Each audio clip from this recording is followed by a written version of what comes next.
Does it say anything about spearfishing? Or if that makes you more manly? Welcome to Theoretical Nonsense, the Big Bang Theory watch-along podcast. No PhD necessary. We're the podcast that recaps all episodes of The Big Bang Theory, no spoilers. So hop into your favorite spot, make yourself a grasshopper, and enjoy the ride. Hello there, Ryan. Hello, Rob. How are you doing? I'm doing pretty well. How about yourself? Fantastic. I have a newborn upstairs, and we just watched the Pork Chop I already screwed it up. Indeterminacy. We just watched the Pork Chop Indeterminacy. And I triple checked my microphone settings, so the sound should be good. I guess we'll find out after, but I'm very confident. So anybody that stuck with us last episode, thank you and apologies again.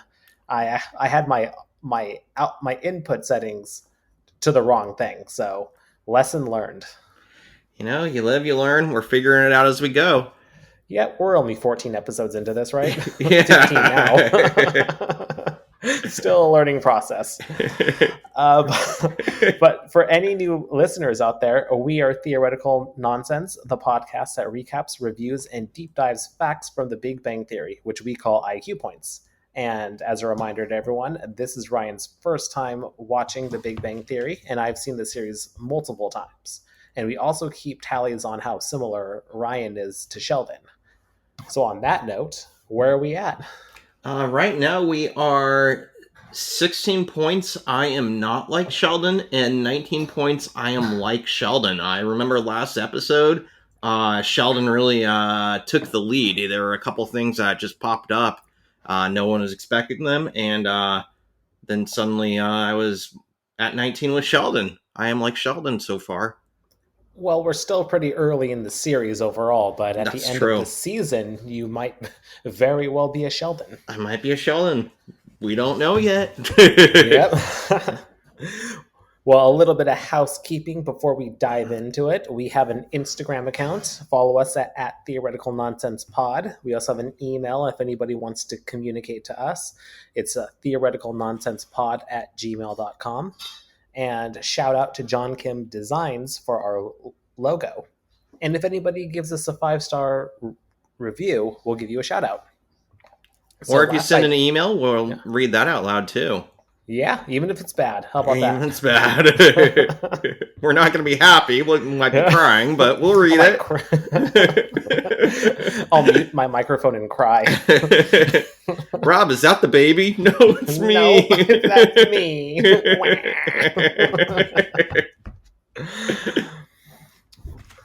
Also, I was thinking, I just started our TikTok account. Oh, you did? I never use TikTok. I'm really going to show my age when we talk about this, but I know TikTok's popular. I know it's like Instagram Reels, except I don't really know what to do with it. But I was thinking that, I don't know if we want to record our first one here. Or should we just save it for another time and I learn how to do it? It's up to you. I trust your wisdom. Because we might have to show our faces too. Maybe wait another time. Week. Maybe I'll learn how to do it first. But TikTok coming soon. But there were two things I was going to say. One, I'm kind of glad we jumped the Twitter wagon. From what I'm hearing with Elon Musk, things are getting kind of crazy with Twitter. What's going on? Oh, I did hear that they lost 1 million subscribers in the first day or something like that? Yeah, was apparently. It a million? I don't know the numbers. I've just heard that he let a lot of people go at the office, try to make some changes that flopped horribly, and within a day he had to take them back. And he's doing charging services that aren't working out, or he tried to, and then people are just dropping it because it's not working out. So I don't know where it's going to go, but we started with Twitter and moved on because we didn't really understand Twitter, so maybe that was for the best. Yeah, I'm really glad I dropped out of Twitter. I really wasn't liking. I guess I've been on Instagram for such a long time that I just knew how to use it. And when I picked up Twitter, I was kind of like, what is this thing? Why does this exist? The other Yeah. thing I was going to say was that we just recently got through Halloween, and I think we promised to put some costumes on. Did you get pictures of you in a costume? I didn't dress up this You didn't. You year. didn't even. I did post my old Kool-Aid Man. Yeah.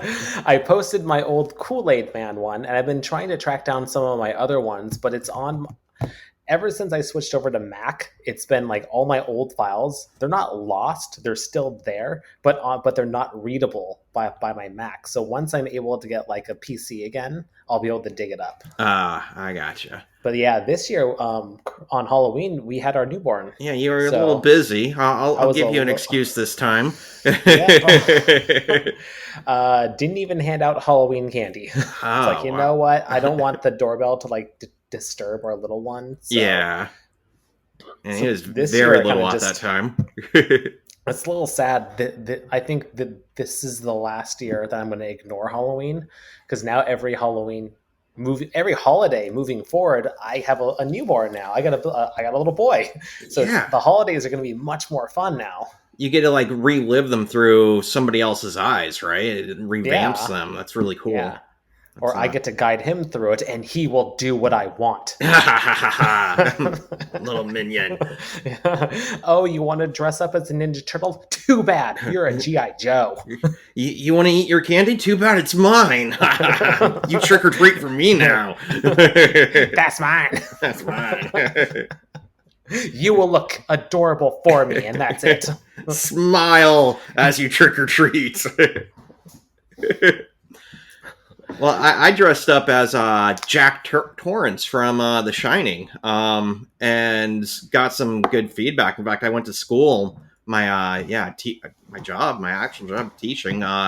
Dressed up as it, and I brought a prop typewriter because in The Shining he's a writer and infamously writes all work and no play makes Jack a dull boy.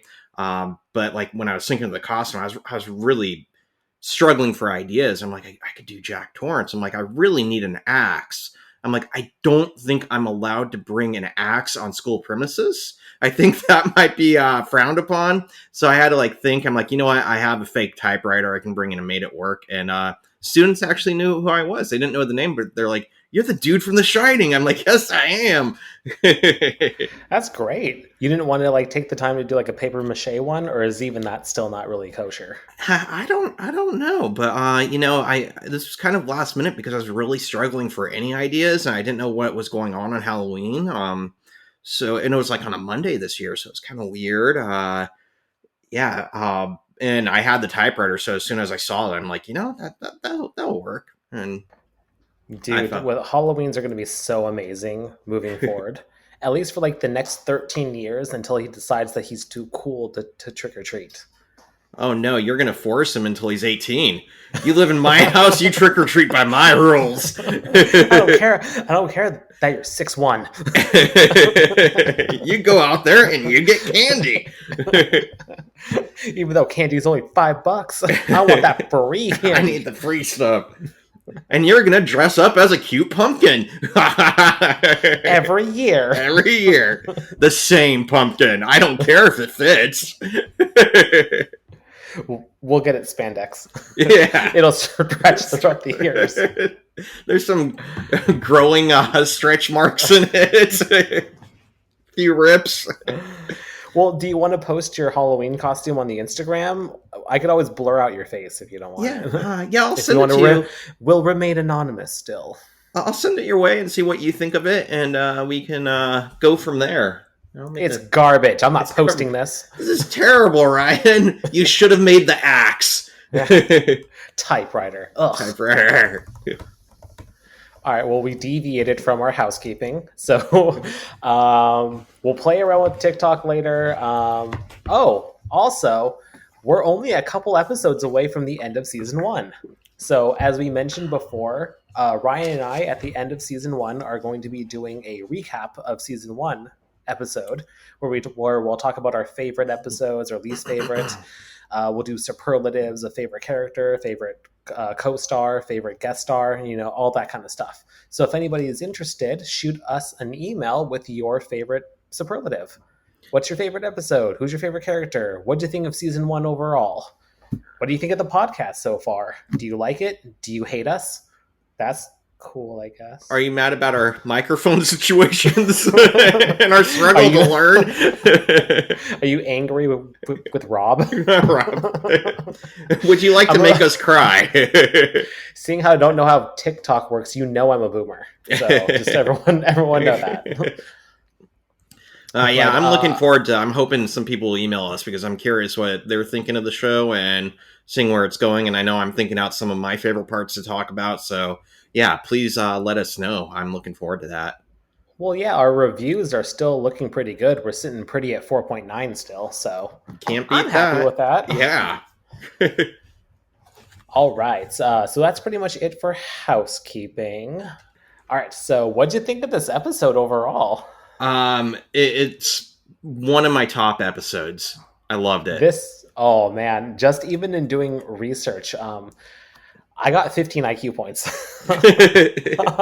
There's so much like there really isn't that much when you think like when you watch this episode, but like there is. Like Yeah. it's not a lot of sciencey things, and that's why I kind of liked it too. There's a bunch of sciencey stuff, but like there's also a blend of other things that I found. I only got like five or maybe six, but I could see where you could be going with this. And there was stuff that like just made me think and stuff that I want to discuss. But yeah, there's it was a very thoughtful episode, and I think Raj is my favorite character right now. He came out of his shell and had the funniest jokes that really had me laughing. So some good stuff. Yeah, a lot of good stuff in this episode. So let's get started. This is season 1, episode 15, The Pork Chop Indeterminacy. You It said it aired right. on. Good job. I did! Drink. Drink.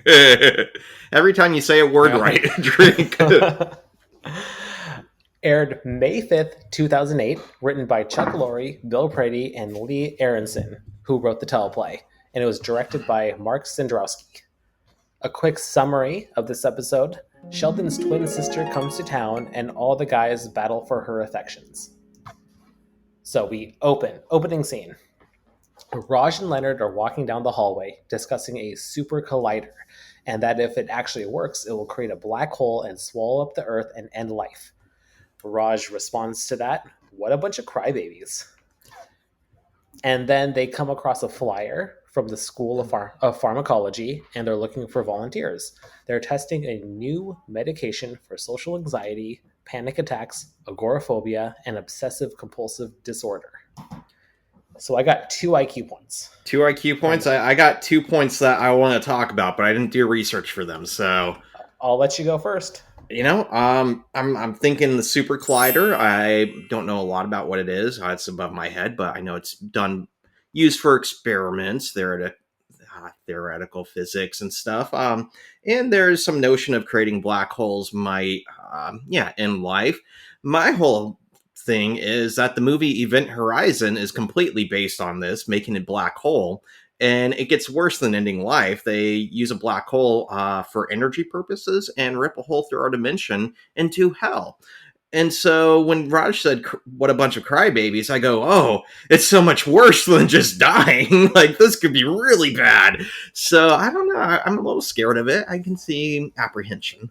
I will say I do remember that scene in Event Horizon where they play the audio back of what happened to the crew, and Oh, that's yeah. still so haunting. Like I still remember it vividly, and I was like 13 at the time, so it's haunted me throughout like the last 2 decades. Right? It's one of the most haunting scenes in horror movie histories to me. That it's just the right amount of unknown, disturbingness, a little bit of like there's violence in there, but you're not really sure what you're seeing, and it's all just terrifying. I loved it. Well, that is the first IQ point, not Event Horizon, but what is a super collider? Mm. So I looked at Wikipedia and home.cern.com. Based on context, I believe, and at the time of the episode, I believe that they're talking about the Large Hadron Collider. And that is the world's largest and highest energy particle collider built between 1998 and 2008. So at the time of this episode, while it was airing, it was almost completed. So it's located beneath France and Switzerland near Geneva. And the first collisions were achieved in 2010. Oh. So we need to ask ourselves, what is a super collider? It's a machine that allows scientists to prove the existence of particles needed to understand the universe and its stability. It's a particle accelerator that can push protons or ions to near the speed of light. It consists of a 27-kilometer ring of superconducting magnets with a number of accelerating structures that boost the energy of particles along the way.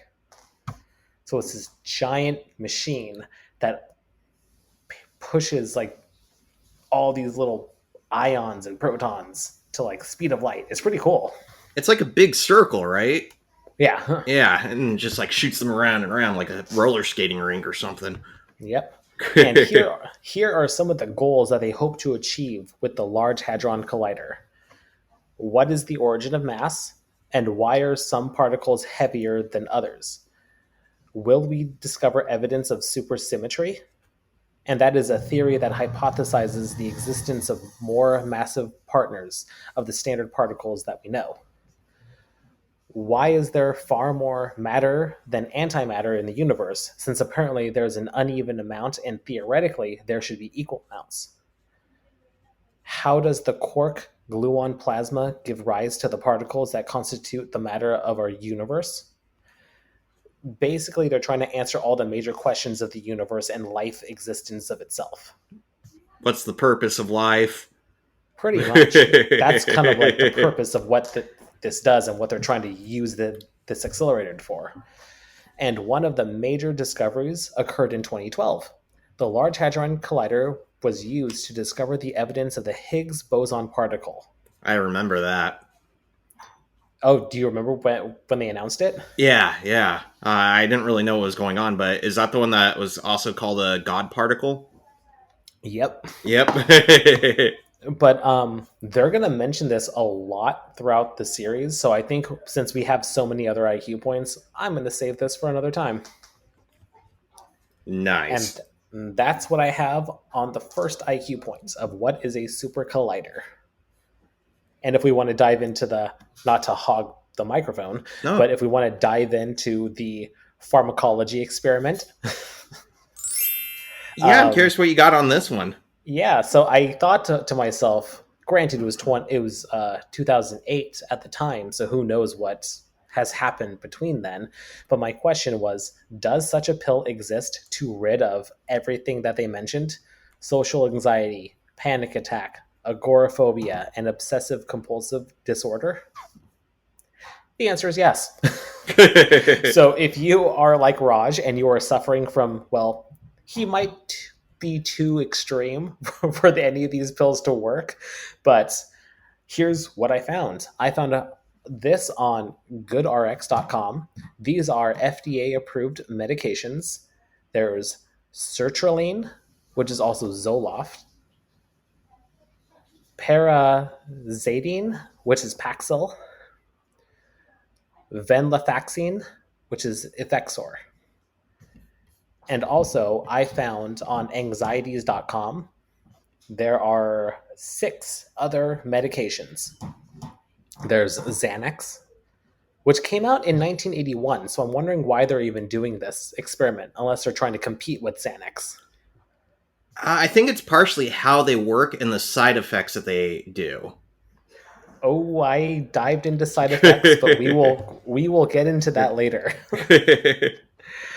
There's also Klonopin, Valium, Atven, Serax, and Librium. So lots of medications that can solve all of these issues. Yeah, and this is something I wanted to talk about because I'm going to get a little real here that I suffer from anxiety and OCD myself, and I seek help for it. I have tried some medications. I've tried Zoloft and I've tried Prozac. I think that it's an honest conversation, and if anybody's suffering, they should go out and try to get whatever help they can, because there's no reason that you have to suffer from that, especially alone. But also, I like or wanted to mention that I do joke about it quite a lot, and I appreciate this episode joking about it, because if we can't joke about serious things, then maybe they have too much control over us sometimes. And yeah, I think I wanted to mention that this is serious, but at the same time, um, it's also nice knowing that there are newer medications out there. And I think the big thing is that the first ones you mentioned are, what are SRIs. Basically, they work with the serotonin in your head and kind of keep the happy emotions in check and keep them from being outweighed by negative emotions.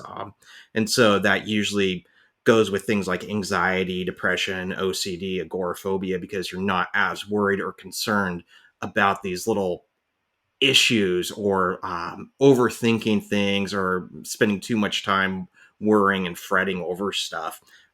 But yeah, when he saw this pamphlet, I'm like, man, well, first of all, they mention, why is it here, right? Why is it hanging up here? And Leonard's like, I don't know, right? Maybe the comic book store didn't have a bulletin board. And I'm like, I could see tracking down this pamphlet myself and saying, what do you got for me? Let's see if it works. So I liked where this was going from the start. Well, that's great. I'm glad that you're so open about it. I have to say, with the Valium, the other, they work more like sedatives, and usually they're given for because they do typically have some abuse known connotations with them. They relax you, and instead of balancing you out, it's more about relaxing, and almost like when we think drugged influence. So like doctors typically give them in small amounts to make sure that they're monitored, usually for really I don't want to say terrifying, but stressful situations. Like sometimes I get it when I go on flights, because I have this. What I tell my therapist, I go, it's not the plane crashing and dying that scares me. It's the about 30 seconds to 1 minute you have knowing the plane's going to crash and you're going to die, and you can't do anything, and what you think about for 30 seconds to a minute while you wait to die. And that's something that like you shouldn't really be thinking about as you're getting on a plane, but like my brain just repeats it over and over again.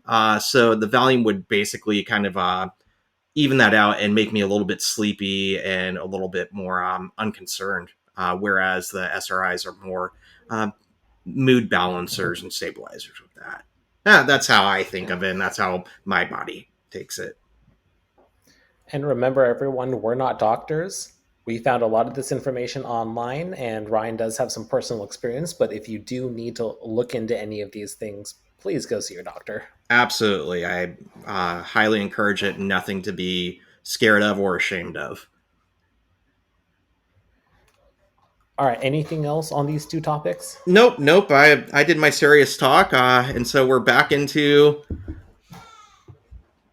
the show. All right. All right. All right. Well, the guys continue down the hall, and they run into Howard, who is spying on Sheldon with 3 other guys. And there is a hot girl in the office. Hot girl in the office. Is she lost? No, because Howard followed her from the parking lot. How Howard has not been arrested is beyond me. Is she a lawyer, perhaps? Well, Howard says she's free to examine my briefs. And on that note, if you could hear my baby crying, that's very inappropriate to talk about my baby with sexual harassment. But don't worry, my baby is being very well taken care of by his grandma and grandpa.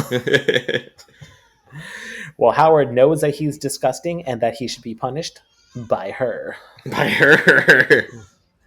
And then Sheldon escorts her out, and everybody is weird and awkward. They address them. Hey, buddy. And Sheldon doesn't understand the friendliness of it all. He's very confused. Everyone tries to act cool and make it seem like being outside of Sheldon's office was on purpose, but Sheldon doesn't get the hint and calls them out that he wasn't expecting them. So who is this girl? Well, she spent 9 months with her legs wrapped around Sheldon's neck. Did you know what that meant, like, from the start? Like, at first, I'm like, that's his mom? I'm like, no, we've already met his mom. What's going on? And then she said twins, and it made sense, but Yep. it did not make sense at first. I'm like, what does she mean? Like, what is happening? Is it an old lover? Lover? Nope.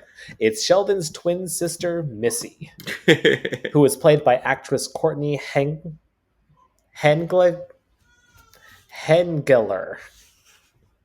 Yeah, something like that. I'll drink to that. Yep, drink.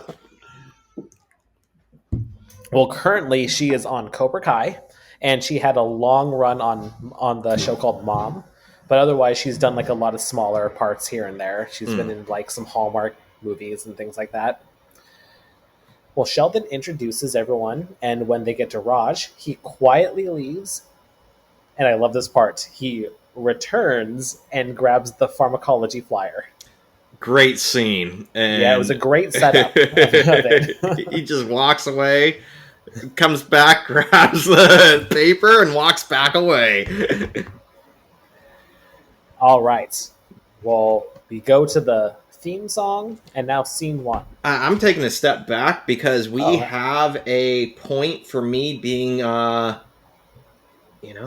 this sounds bad, but I'm like Howard here. There were two things I was going to say. One, that Howard comes off really offensive here, but we see later in the episode that the other guys are not much better. That when it comes down to things, and I thought that was really interesting that they give him a hard time, and he is kind of creeper, but they at least he's a lot more transparent about it. Whereas like the other, this actually, if you really think about this episode, it actually is a little gross how like they were treating her like property. Yes, and I think that's kind of the joke too, that they're too worked up and disconnected with social norms that they don't even realize or understand why they're doing what they're doing is kind of gross, right? So it's kind of poking fun at that cluelessness, or that's I was taking it as. Not for the stalking part of Howard, but he has a quote saying, "No one expects me." What is it? No one expects. Sometimes you look and bam, Howard. And I'm thinking that's kind of like Ryan. That I just kind of show up places, and I people turn and look and they're like, "What's Ryan doing here?" I'm like, I just go wherever I need to be. And I remember we were at a friend's wedding one time, and I technically wasn't invited at first, and I'm like, I'm just gonna show up. Like, no, it's what Ryan does. And then they heard that I was gonna show up, and they formally invited me before I could just show up. So that's nice of them. Yeah. Anybody I know? I'll cut this part out. Oh, that's right. I just showed up.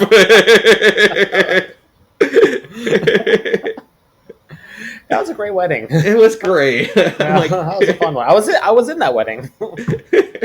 I'm just gonna show up. Whatever happens. Right.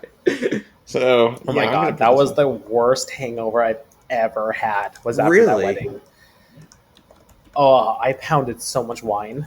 Yeah, I do remember that. Oh my god, that was like, thank God I stayed at the hotel there. I remember I was so hungover. It was when I was first started dating Christina. We both stayed there, and she didn't drink nearly as much as me, so she was able to drive me home. And then she had to go to work, and then I was like alone in my house, just like dying. I remember I had to basically crawl down the hill to the nearest pho shop and buy soup. I wanted to die. What have I done to myself? Why was this wedding so amazing? All right, but anyways. All right, so you're a point towards non-Sheldon. Yeah, that's one for not Sheldon. Sometimes you look and bam, Ryan. All right, anything else before you move on? Nope, we're moving on. All right, so Next scene, Missy is in town for her friend's wedding at Disneyland and decided to drop off paperwork to Sheldon for their father's estate. But really, it was because their mother sent her there to spy on Sheldon. And Sheldon is pretty disconnected with her. He wishes her a good wedding and a goodbye. So, this is my next IQ point. I did a Oh. little deep dive into weddings at Disneyland. Oh, nice. Yeah. So, my question was, how often are there weddings at Disneyland? Turns out a lot. So, amongst all Disney properties, so anywhere in the world that there's a Disneyland or Disney World, altogether, there's 4,000 every year, Whoa. approximately. It's a lot. But then again, there's a lot of properties Yeah. here and there. But even so, there's not that many. Yeah, you're looking there's got to be a couple a day per property, right? Yes, and that's because they have a lot of venues within each property. Ah, So yeah. here's where I deep dive. So they're in California. So I just deep dove the California one. I Mhm. couldn't do all of them. It's way too much. Oh, Rob, what's your job if you're not doing all of them? God, what am I doing? What are you doing? This podcast is going to be 6 hours long, only about Disney weddings. I don't care if you have a baby. You look up those weddings. Well, on the California site, I saw on the landing page that there's actually a lesbian couple getting married, and I thought that that was very nice, that they're very inclusive. That is very And, nice. and then, all right, so this is where we deep dive. Deep So dive. weddings in at the Disneyland California start at $10,000 as a minimum. That's just the minimum, but that's like for everything though. So that's food, the venue, Oh. entertainment, and everything like that. So food wise, food can range from $145 to $190 per person. They have a plated menu or a buffet style. The plated menu is 3 courses. So there's a first course, an entree with sides, and a dessert. So if you go with the plated, you are being robbed. Straight up. If you're doing a wedding at a venue, always go buffet. Especially if they're going to charge you like 190 a person, get the buffet. That sounds I, reasonable. Yeah. I tried looking into what was on the buffet, but they didn't have it, so I'm guessing it's very seasonal. So I think you just have to coordinate with the chef. I think buffets just get a bad rep, seeing them as informal, but usually they are pretty good food and it's what you can eat. I'm just reminded of like Vegas Vacation, where they go to a buffet in Vegas and they're like, "Would you like the blue or the orange?" And they don't even tell you what it is. Blue. I'll have some blue and I'll have some orange. Oh my god, I remember that. Like the moment you mentioned it, a flood of memories just came into my brain. And I was like, "Oh my god!" I've repressed those for a reason, Ryan. Why are you bringing them back up? Well, within Disneyland, there are 11 total venues. So I'll quickly breeze through this in case anybody is interested. There's Adventure Lawn Gazebo, which is just a gazebo in a garden. There is the Brissa Courtyard, which is a woodsy circular courtyard. The Animation Building, which is apparently the most popular location, where they actually showcase popular characters on projection screens throughout the walls. There's the Grand California Hotel Ballroom. There's the Disney Hotel Ballroom. Then there's Park View Terrace, which is a view of Grizzly Peak and Cars Land. Rose Court Garden, which is another gazebo, and it's including Cinderella Coach, which is the glass pumpkin. So you could actually be horse drawn in the glass pumpkin. But you could add that to any other venue as well. And if you're going to get married in Disneyland, you should totally do that. Yeah, I think that's the purpose of the glass pumpkin, right? Like, yeah, if you're gonna go there, you use it. Yeah, you got to show up in style. Yeah. Then there is the Sleeping Beauty Castle forecourt, which is the castle is in the background. And I feel like I would do this one. It's a giant, like, you get married, and in the background is the giant Sleeping Beauty castle. Like that's Like, the image, right? That's the what everybody thinks of when you say Disneyland. I got married Yeah. there. They're expecting that view, so I could see Yeah, that. when you see Disney, it's the one in the logo. Yeah. Um, But it's not like the main one that you see like from the park itself. It's a specialty built one in that venue. So it is Ah, smaller in size, but it is in the background. it's like a 3-foot paper mache one. But placed in the right area, it looks huge. It looks huge. There's the Sleeping Beauty Pavilion, which is a circular room. It's kind of like a princess throne room. Then there's the Small World Mall, Oh which is no. God, I would like. Who would get married there? Yeah. There is a backdrop of fantastical turrets and towers, but it's in the. It's a small world area, so it's a small world. Dolls are greeting everyone. Oh How no. creepy is that? I would never. I hate myself, so this is where I'm gonna get married.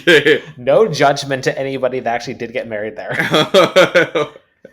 And the last venue is the wedding garden. So you have so that kind of explains how there are so many weddings there per year, because they probably have multiple ones going on each day. Mm-hmm. And then there's also entertainment. So music, you can get harpists and trumpeters, which would be pretty cool to walk down the aisle with trumpets playing. Yeah. And then you could also get Disney characters. So that's like the big people in the mascot outfits that could just like wander around and greet people. So like that, they have like Mickey and Minnie and Donald. You could also get like the princesses and things like that. However, there is a disclaimer that is subject to availability. Aww. So that's kind of sad. I paid for Mickey. You get Mickey's butt in here. Yeah. He's gonna officiate my wedding.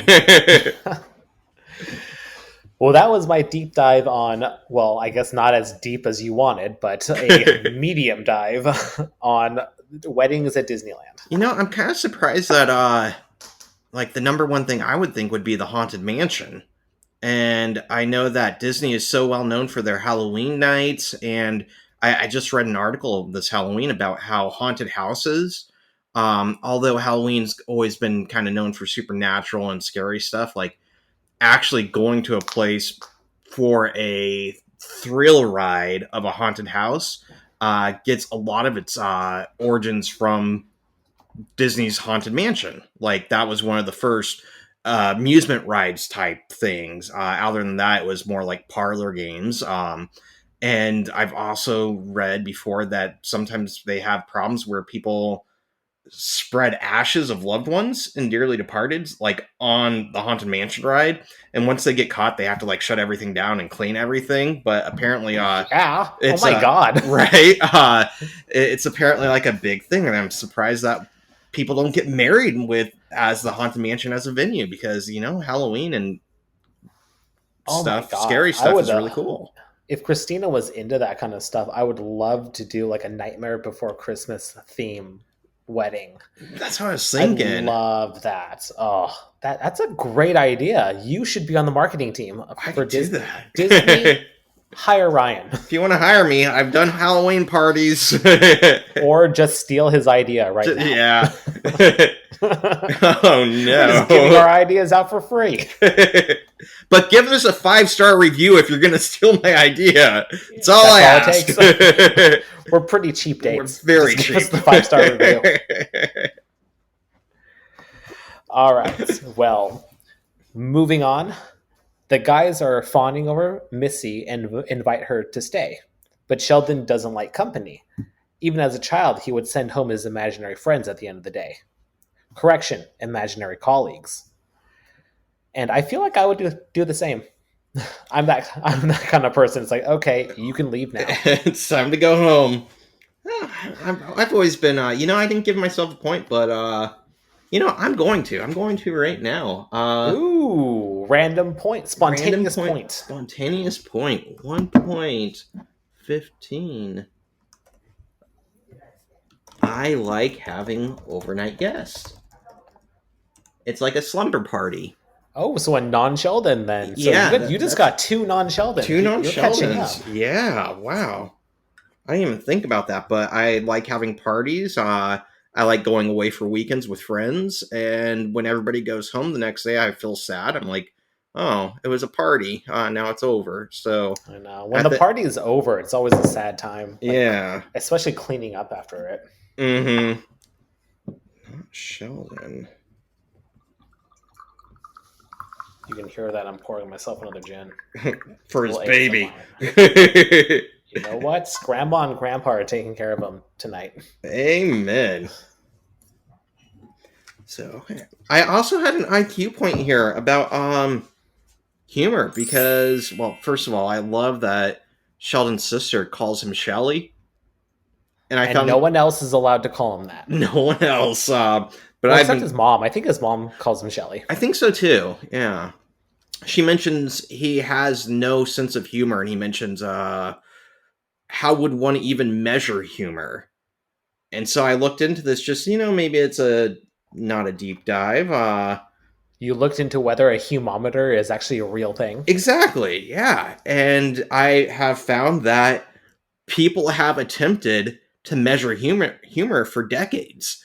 But according to BBC Science Focus, a 2007 study from the University of Granada in Spain basically broke down there is no universal humor, therefore it cannot be measured. That a lot of humor is cultural and dependent on personality and how you're raised. So part of being friends with people is having the same background and sharing a similar sense of humor, where that sense of humor would not be funny outside that friend group. We also get like inside jokes with that too, where you have to understand a lot of background. And I also found that a website mentioned E.B. White from basically he's the guy who wrote Charlotte's Web and a book called Elements of Style, Strunk and White. Basically, it's one of the highest ranks grammar handbooks in English. But he has a quote or a discussion about humor and connecting it to the dissection of a frog and the notion that no one really cares or is that interested in dissecting frogs, and the frog always ends up dead. So the notion is we can try to decipher, understand humor, measure it, but the more we try to, the less funny it's going to become. And at the end of the day, if it's funny, it's funny. And I just It's found it's like having to explain a joke destroys the joke. exactly that it either is or it isn't, and a certain group's going to find it funny. And I find this really interesting because humor can so quickly become inappropriate. And as a jokester, I think that inappropriate doesn't mean not funny. It just means that it shouldn't be joked about. And it gets very, very complicated that maybe some people would see that as killing humor as well. But um, I was going to recommend a movie called, I kind of feel like I talked about this. Maybe I did. I kind of get the feeling I'll probably repeat stuff on this podcast that I've forgotten, but The Aristocrats. Not the No, I car. don't think we've mentioned that Not before. mentioned. It's a documentary. I'm pretty sure it's by the magicians, Penn and Tiller. Their names, Penn. Yeah. Um, and they basically go around interviewing some of the top comedians in the country about this infamous joke called the Aristocrats. And the joke makes no sense in itself. And it's basically the setup of the joke is a family goes on stage for a performance and does some stuff, and at the end the dad bows and says the Aristocrats, and that's the name of the show, their performance. And each comedian tells it a different way, and the joke is actually in the setup and the performance that's done. And each comedian gets a little bit different, drier, sarcastic, or raunchy and gross and violent. And I remember Bob Saget's version, the guy from Full House, right, talks about like eyeballs popping out and being beaten, and it's hilarious to me. But some people would say that's horrendous, not hilarious. But as far as humor goes, I think that's a great documentary to see how it varies and how it's funny sometimes and not other times, and how jokes progress over time as well. Interesting. I'll have to check that out. Do you know if Yeah. it's streaming anywhere? I'm not sure. I should look into that. I'll make a note of that one too because it's hilarious.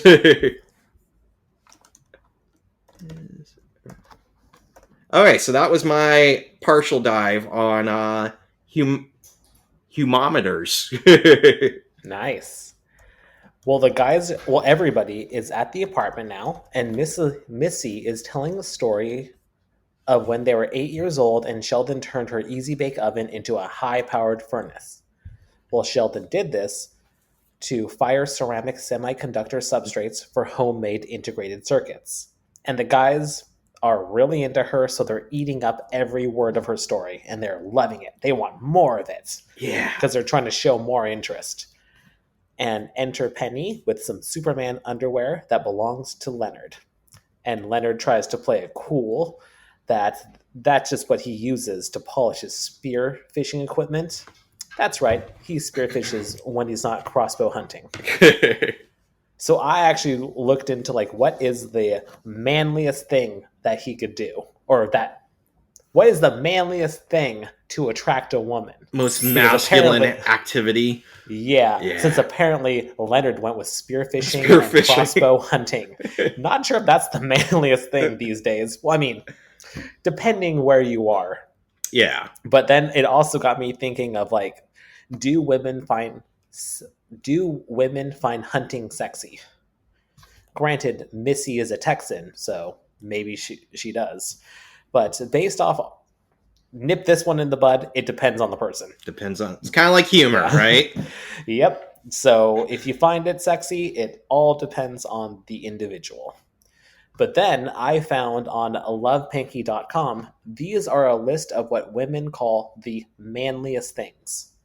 So men out there that are trying to attract a woman out there, these are the in quote manliest things that you could do, according to lovepinky.com. Number 1, be a gentleman. Just hold the door, get their coat, etc. Be respectful, be patient, remain calm, cry, or that means just be emotional. Like us. Oh man, we didn't get a 5-star review. I'm so manly. I'm a man. Listen, be capable, smell good, and I'm going to circle back to this one. Be reliable, be funny, be good with animals, be honest, be self-aware, be supportive, and overall, just be yourself. Like, so there really isn't any huge guide to like being manly these days. It's just about being nice, being a decent person. Don't be an asshole. So, rewinding back to smelling good, I was going to ask you, what do you think all the guys smell like? The 4 main characters. What do you think they smell like? Ooh, this is because that's actually a big, huge part of attraction. I didn't deep dive that part, but there's pheromones that people release out, and certain people are attracted to that scent that you naturally give off. So that's why some people aren't attracted to other people, but when you are attracted to them, a lot of it is based off pheromones. For some reason I'm thinking Howard probably smells like mothballs. I was going to say Axe body spray. Axe body spray, that too. Wow, yeah. Leonard, I feel like probably smells like I don't think Leonard uses cologne. I think Leonard definitely uses deodorant. But then, like, based off his style, how he does his hair and stuff like that, it's like, you don't look like a big cologne guy. I think he probably uses a very nice, fresh field scent of like a Dove soap body bar. And so I think he probably smells kind of fresh detergent, fresh soap-like. What about Raj? I don't know. He's the hard one. I will say, like, I'm going to jump in and say, not to give out too much, but my boss is actually Indian as well. Uh-huh. And I will say no homo. He is like the nicest smelling person every time I go near him. He actually lives out of state, but he comes in and he comes to the office every once in a while. And every time I'm with him, I always think, dude, you smell so good. Like, I Rob, don't you're know kind of what close to me. Yeah. No. Don't worry about it. Don't- I'm just trying to learn from you. Just let it happen. Let me smell you. Yeah. So if Raj smells anything like my boss, he definitely smells the best. I could see him using like a slight cologne. Maybe like a what's that one? J. Crew or something. Like just a little clean scented cologne. Yeah. And then for some reason, I see Sheldon smiling like Fruit Loops or something. Or Big Brand. Yeah, depending on the morning.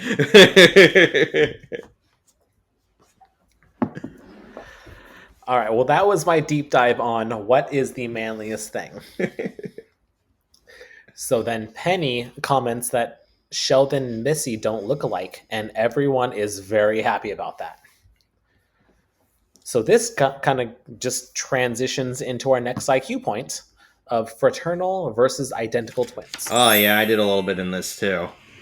Did you want to take this one first? I can see what I can do. Yeah. I've been hogging the mic, so Oh, I'll let you go. I'll see. I didn't do a whole lot, so I'm interested what you get to back this up. And I also found something really weird that I'll get into. But according to the CDC, I got in 2020 there was 112,437 cases recorded of twins being born.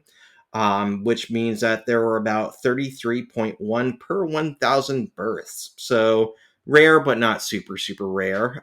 There was some information on triplets and quadruplets that, things get a lot rarer with that. You get it into like less than 100 per 100,000 or something births. So what I did find is the definitions, first of all, that what's called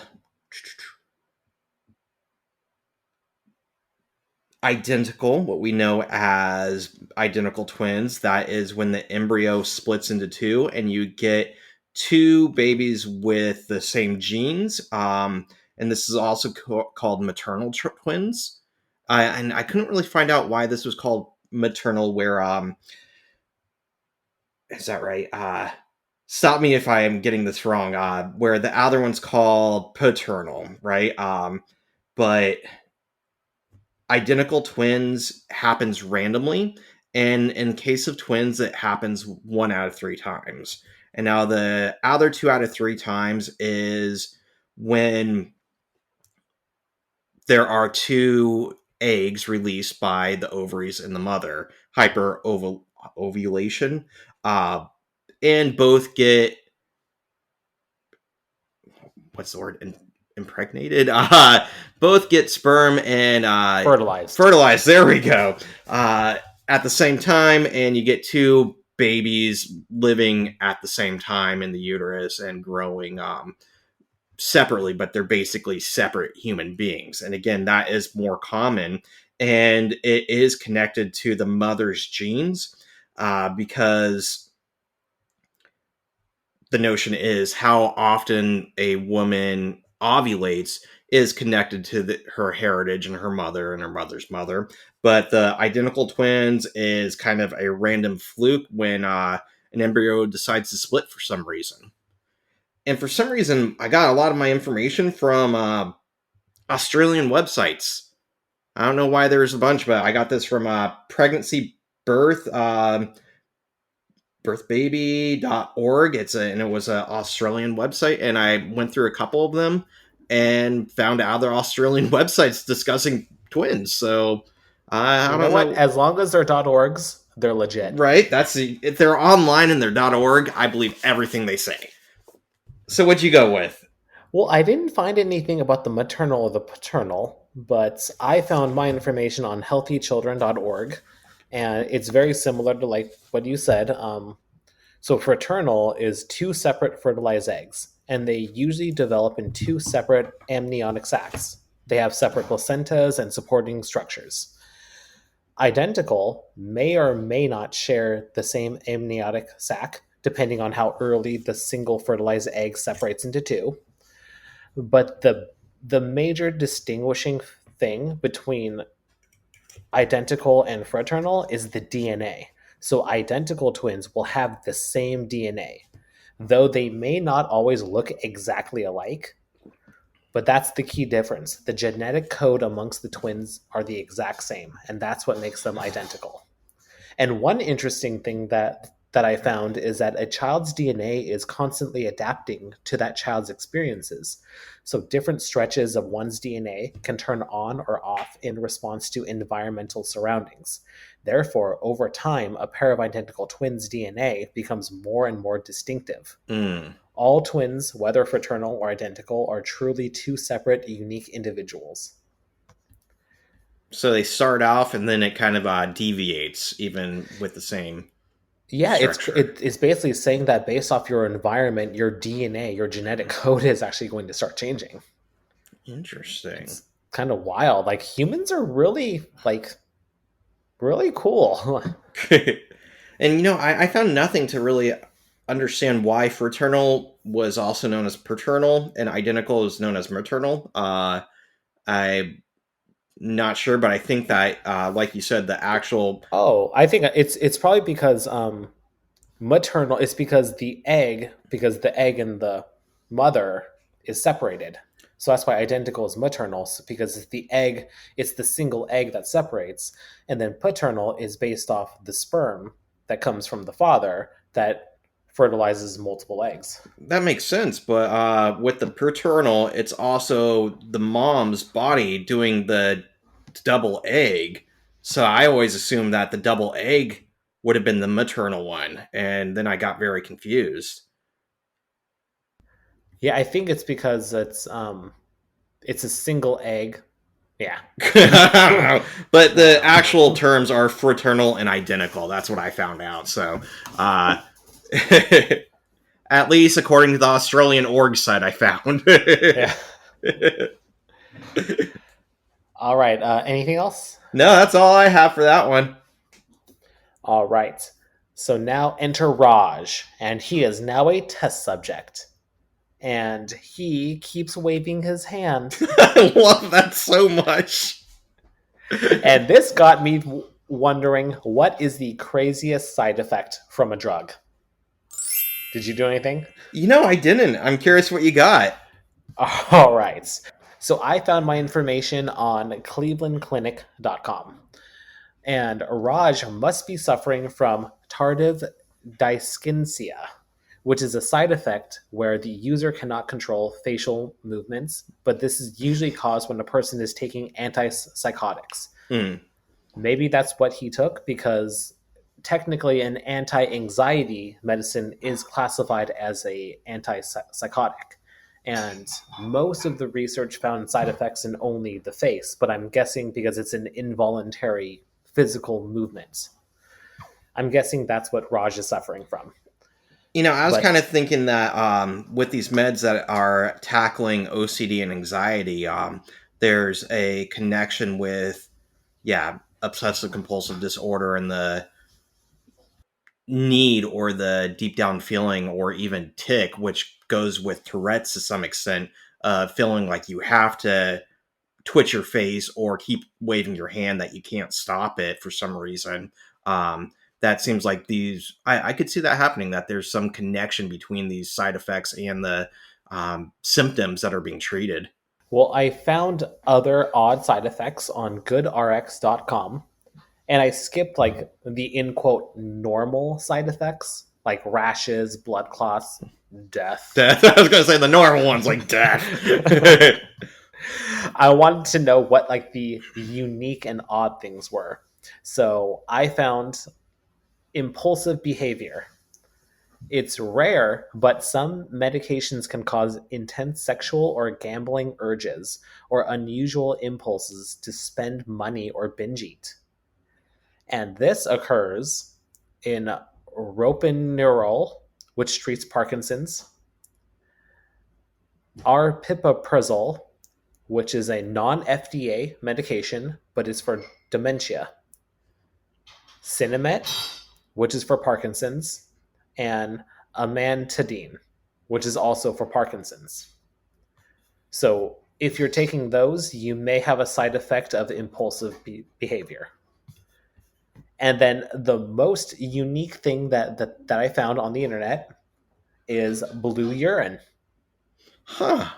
So there is a side effect of blue urine if you're taking Elavil, which is an antidepressant, Flagyl, which is an antibiotic, or Indocil, which is a pain reliever. So those were the most unique side effects from a medication that I found online.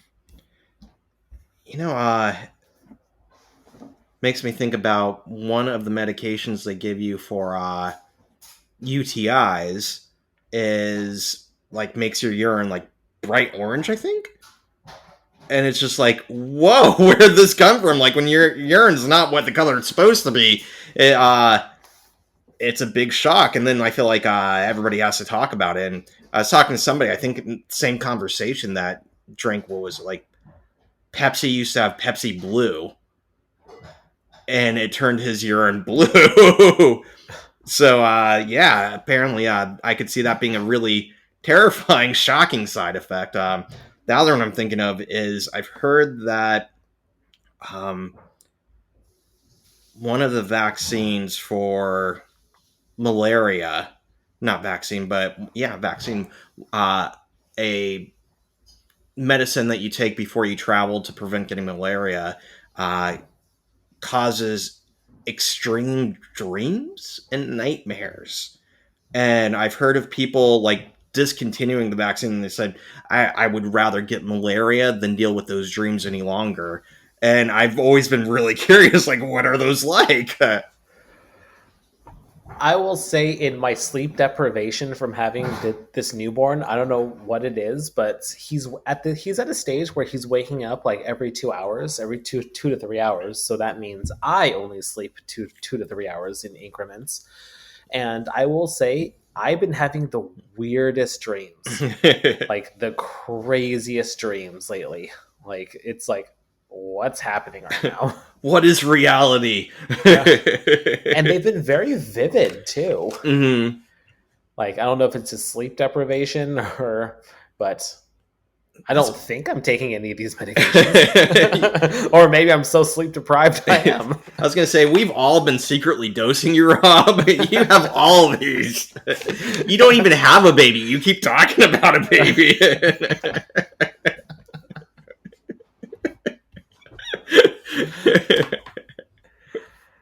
Well, that was my IQ point on side effects. Anything else? Nope, that's all I have. All right. Well, Raj is hitting on Missy, and Howard chimes in and tries to impress her by saying he rides a hog, also known as his 2-cylinder scooter with a basket in the front. And Raj mentions that his people created the Kama Sutra. You're welcome. The Book of Love. And here's our next IQ point. Did you do anything on this? Not on the Kama Sutra. I did it on the next comment, I think it is. Oh, probably circumcision. Oh, no, the one after that. The pajamas. I did that too. Nice. Yeah. All right, so Kama Sutra. What is the Kama Sutra and where did it come from? So I found this on multiple sites, bostonmedicalgroup.com and dailycampus.com. So most people know that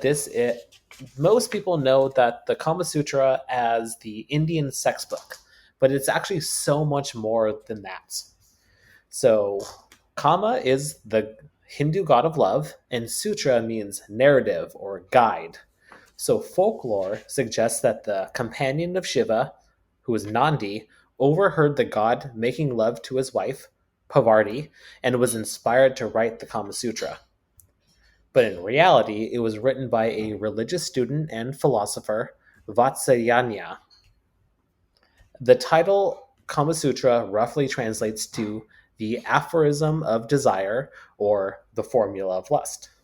when it was originally written has conflicting information. One site said it was 400 BC and another site said it was 200 AD. But both say that it was translated and published in 1883. It's been retranslated several times, and over time, the most tantalizing parts, i.e., the sex part, was the major highlight. However, it's not just about sex. The Kama Sutra is one of the 3 ancient texts written in Sanskrit that describes the permissible goals of life. In addition to fun sex positions, it features sections on how to provide pleasure to your partner, how to attract a spouse, how to be a good spouse, and other self-help topics. The chapter that this talks about also discusses courtesans, how to make money, how to behave, and how to be a good mistress. Because in the past, in Indian culture, polygamy amongst the wealthy was common practice. Does it say anything about spearfishing? Or if that makes you more manly? It actually oddly talked about crossbow hunting. Crossbow hunting. There we go. It's all tying together. That's how Shiva was the destroyer. It's all with a crossbow. It was a crossbow hunting. Well, there are 4 main principles of life in the Kama Sutra. Number 1, dharma, which is virtuous living. Artha, which is material prosperity.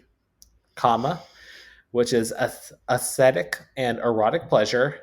And moksha, liberation. So these 4 principles are most important in that order. So dharma is better than artha. Artha is better than kama. But there are a couple exceptions to that rule. Artha should always be first practiced by the king for the livelihood of men. And kama being the occupation of public women, they should prefer it to the other 2. So virtue, which is dharma, is the highest goal. A secure life is second, and pleasure is the least important. So when making money, virtue must not be compromised. The Kama Sutra teaches its disciples that a person should learn how to make a living and that youth is the time for pleasure, and as years pass, one should concentrate on living virtuously and hope to escape the cycle of rebirth. So at its core, the Kama Sutra is a book of living, finding a partner, and maintaining power in a marriage. So it's kind of like life lessons, but as the translations kind of overtook in the 1800s, they just focus on sex, because that's honestly the most important part. Well, yeah. That's the virtue. That really should be virtue. So just know, everyone, that the Kama Sutra is so much more than sex acts. I had no idea of that. That's fascinating.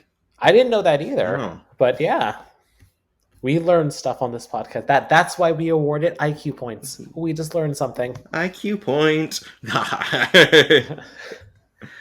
Well, Penny comments to Leonard that, hey, Missy's pretty cute, isn't she? And then Leonard just kind of freaks out and was like, whoa, I wasn't staring. And Penny just says, well, I was just saying that she was cute. And Leonard says, well, sure, if you like tall women that are perfect. I forgot to mention that I really liked her coming in and being so nonchalant, like, oh, you left your underwear in the dryer. Like, that as far as friendship goes, I felt like they're getting really close and not necessarily, not. They're getting very comfortable with each other. Like, they're becoming like friends. It's like you said, like, their friendship is blossoming. And in some ways, I feel like that's more romantic than just, the sexuality behind it or the attraction, that they are comfortable and they are close. And again, we don't know where the romance is going, but I appreciated that coming in and saying, here's your underwear. Yep. Well, it has your labeled name is on there. It must be yours. Well, Sheldon doesn't seem to care that his sister are around, and Penny is pushing him to interact with her. But he doesn't really seem to care. He doesn't, like, honestly, I don't really care that any of you are here. I'm not just ignoring her. I'm ignoring all of you. Leonard tries to entertain his guest with gherkins and onion dip. And then the battle begins. So Raj hits on her by saying, hey, You like pajamas? Well, my people invented them. And I believe you said that you made this an IQ point, I so I will let you take this. I did this one. Well, so there I found out a lot of information about this. And I should start off by saying that I always assumed pajama meant any sort of sleepwear, but it is very specific to a type of clothing, loose fitting clothing, soft, with a drawstring to hold the pants up. And it did come from India, and I found that there's two spellings: pajama, P-Y, JAMA, and there's pajama, and P-A-JAMA, pajama, is the US spelling variant. And Britain and other English speakers elsewhere say PY, which makes sense because I had to do a couple pages on this. Yeah, I thought that I know I did somewhere. I'll find it later, but Did you lose your IQ point? I I lost it. I had it, and now it's gone. Um, I had what the word came from, but it's gone now. So, all right. So, anyways, starting back up, that according to Dolce Cabana, and the other one I Oh had my is god, I found the same site. same site. And the other one I had was ratedsleep.com, and I found that a lot of this information is from like fashion designers because it's clothing, so they are giving information on where this clothing came from. But I found that this did come from India, and it has to do with British's presence in India, basically imperialism, right? Where they were taking over, conquering, and taking resources away. And it's kind of the same as India Pale Ale, that because of Britain's presence in India, India Pale Ale was developed and became a staple. So it came back to England, even though it was for soldiers going to India. In this case, people brought this fashion of pajamas back to Britain, and it really started taking off in, according to Dolce Cabana, in the 1870s. And it was worn kind of as an undercloth.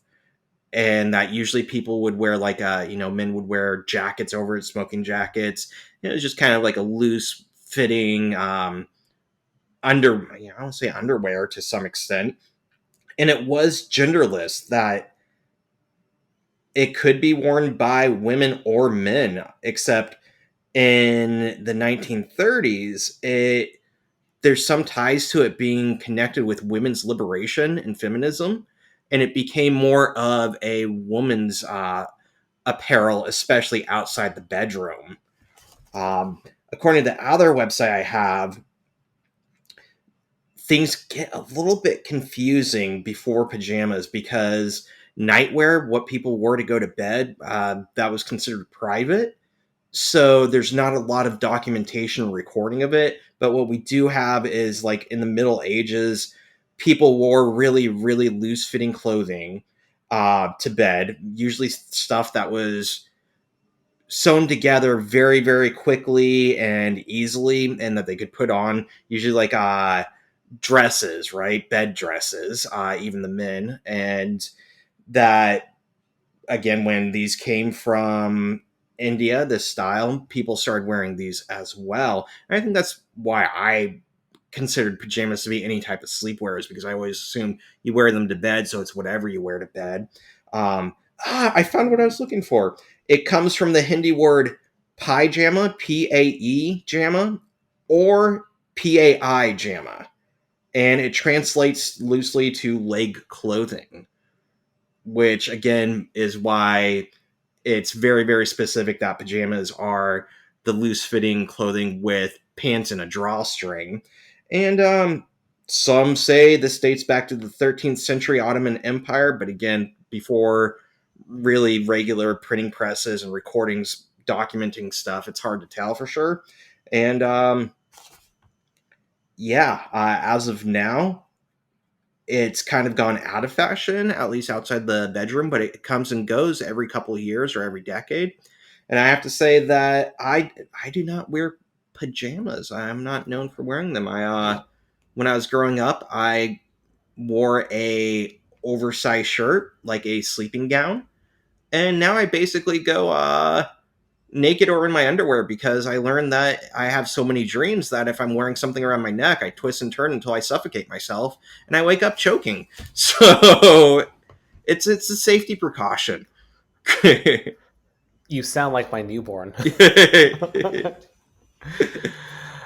Yeah, I'm kind of the same way. It's like I always wear underwear just because it's more of a comfort thing. That like I don't know. I always think of it like I know I'm clean and everything like that, but like there's like a sanitary thing in my mind. Maybe I have OCD, but yeah, pajamas are popular in my world just for like Instagram portrait photos. Oh. And Christmas is around the corner, so we were just at Target and we picked up like matching pajamas. Oh, yeah.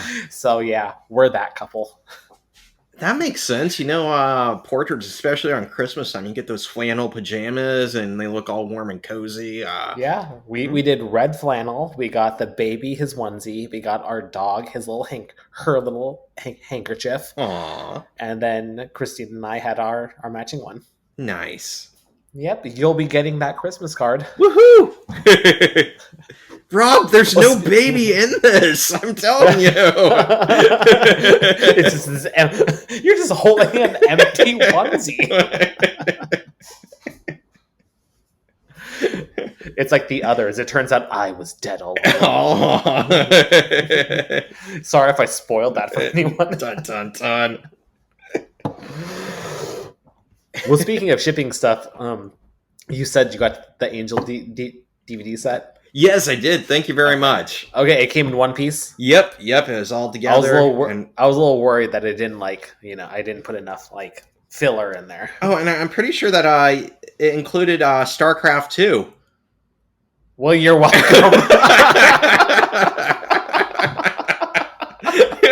So that's where that ended up. I'm like, what the hell? A little bonus gift. The hell?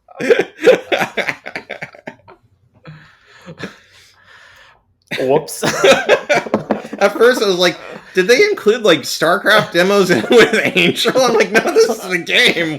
Every box that you get comes with a Blizzard property. Some people get Diablo, some people get Warcraft. If you're lucky, you'll get Overwatch.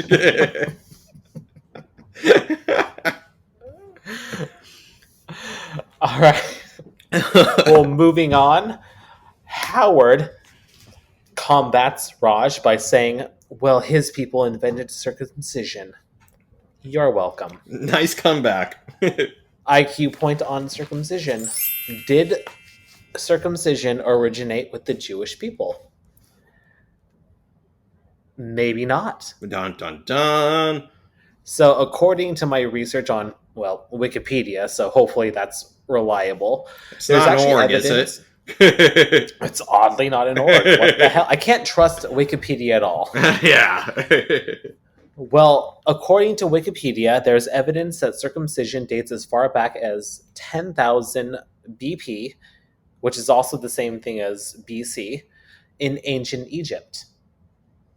But then again, it's very close to the Middle East as well, where where people that practice Judaism are there too.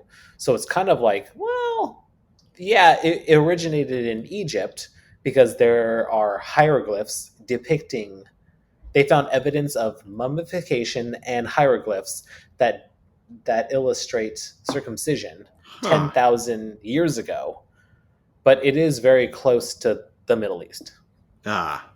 So it's kind of like, it could have been either or. So he could be right, could be wrong. That's all I found. Interesting. Yeah, apparently it's funny, not really funny, but it's interesting that they actually found like mummies that have evidence of circumcision. I want to see these hieroglyphs. Like, what do they look like? Like, whoa, yeah, that's definitely a little wiener getting circumcised. Yeah. Like, it was a graffiti style cock and balls and a pair of scissors. Shrimp snip.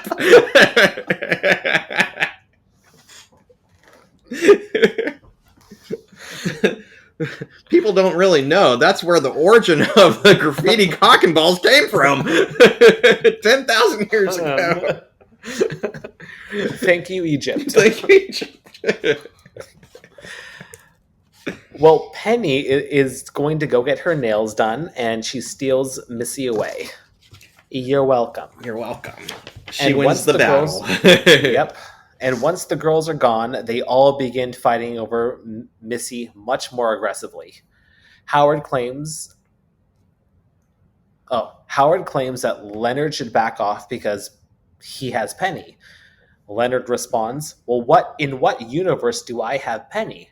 And then Howard says, "Well, then can I have Penny?" And again, this is just that poor illustration of treating women as property. So this kind of I feel like a lot of people that don't like Howard in the first few seasons, this is a huge part of it, that he's just so not sexist, but he's chauvinistic. Yeah. He's just trying to capture as many women as he can. Yeah. Like but Pokemon. Yeah, Gotta catch them all. I choose you. But as I'm watching this, I'm thinking, in what world do any of you have a chance with Missy? Yeah. And then Sheldon interjects because he's ordering a pizza online and wants to know if pepperoni is fine. And then it got me thinking, why not anchovies? Because you should all check out episode 7, The Dumpling Paradox, where we did a deep dive of pizza and anchovies. And they're actually very shameless self-plug. Pretty healthy for you. Just say, check. Spoiler alert, that's good information. Great information on episode 7, so check it out if you haven't already. Well, Leonard then asks to speak with Sheldon in private, while Raj and Howard mock each other. And then as they're walking out, Sheldon assures to Leonard that he's going to order cheeseless for him because of his lactose intolerance. Next IQ points. Because for anybody that knows us, I will desperately try to turn this into a food podcast. So Leonard is lactose intolerant. So what are his options for pizza? And I found this on godairyfree.org. So on this site, I found an article that is the 5 reasons to go cheeseless on pizza. Number 1, it's lower in fat, salt, and calories. 2, it's less expensive because the cost of cheese has actually risen 11% just this year due to inflation. Oh, wow. Though I'm not 100% sure if a pizza joint will knock off any money to actually remove the cheese. They give that option, but I don't think that they're going to give you a discount. I don't think it's cheaper. I guess, yeah. So that's more of something if you make your own pizza at home, or if you make your own cheese. Yeah. So number 3, dairy-free cheese is questionable because most companies have not perfected the flavor, and the ones that did are pretty expensive. So again, it's cheaper. And you don't know what's really in all those vegan cheeses because they put in a lot of fillers and things like that. And they don't, the ones I've had, or at least the best ones I've had, still don't have the same texture. My partner eats a lot of vegan stuff for allergy reasons, and so we try a lot of new things. One is the different vegan cheeses, and it's really hard to get them to melt. And they're a little bit drier and more crumbly than other cheeses, especially what you would have on pizza. Well, I did a little research on that as well. Oh, interesting. Yeah. So save that conversation for after this. Number 4, according to them, everyone can enjoy it. It's great for people cutting calories and if others are also lactose intolerant or have other allergies. So it's pretty universal is what they're saying. And number 5, you can actually taste the toppings. So I don't know if I count this one, but according to the author of this article, Apparently, pepperoni has the same umami flavor as cheese. And again, I'm not really sure if I sold on this, but the author claims that they have served no cheeseless pizza to a series of guests, and to them it was undetectable. I don't know if I believe that. Yeah. I don't believe you, author. You're not .org. I don't believe you. Actually, it is a .org. Oh no. GoDairyFree.org. But if you're interested in this and if you want to have a cheeseless pizza, the site does follow up on this article with 27 dairy-free topping combinations. But moving on now, it got me thinking, what if I wanted dairy-free cheese? What's the best? So I specifically did a bunch of research on a vegan cheese specifically for a pizza. So do you want to go first, since you had some things that you wanted to say on vegan cheeses? I can't remember the brands. All I know is that they're not perfected yet. Although, it's not cheese, but I am going to say that vegan foods are getting better in quality. There are some, I used to hate Boca burgers so much, but Impossible Meats, Beyond Meats, they're getting better. And I have to say that if you have to get a vegan chicken nugget, Impossible's chicken nuggets are superb. That they are great. And I've read a blog before where they were reviewing different chicken nuggets, and apparently they started off with the Impossible ones and mentioned that they kind of ruined the whole study because everything else is just garbage compared to the Impossible ones, and they started off with the best. So yeah, I'm hoping cheese is going to get there, but right now I have not had a vegan cheese that does cheese a credit. Yeah. Well, from my research, there is actually a universal winner amongst two sites. So I found this on wholepeople.com and kitchen.com. And I believe kitchen.com because that's an amazing food blog. So if it's on there, I believe it. So according to them, the best vegan cheese for a pizza is Miyoko's Kitchen Fresh Vegan Mozzarella. It's made with cashew milk, and it actually behaves like a real mozzarella. It's creamy, it actually melts, and it tastes like mozzarella. And according to the author, this won by a landslide. So they tried a series of other vegan cheeses on pizzas, and this was by far the winner. And it came up on two sites. So if you're vegan or if you want to try a vegan cheese, try Miyoko's Kitchen Fresh Mozzarella fresh mozzarella. There's something to be said about it actually melting. Like you wouldn't think about how weird it is when your cheese doesn't melt on your pizza, but it's awkward. Yep. And the runner-up is Vio Life Grated Mozzarella. There's a plus. It got bonus points because it was pre-grated. It melted good, tasted good, but it didn't have that stringy texture that you're looking for in a real mozzarella cheese. That warm, gooey stretch factor. Yep. You got to have that cheese pull. Like, that's like way important. Yeah. And that is my deep dive on lactose-free options on pizza. All right. So now we're in Sheldon's bedroom, and Leonard and Sheldon are having a conversation. Leonard points out that, hey, your sister is very attractive. Do you not know this? And how would he know this? If I had a sister, I wouldn't notice that she's attractive. But then again, I don't have a sister, so I don't know if I can comment on that. We actually get I get a point like being like Sheldon here. I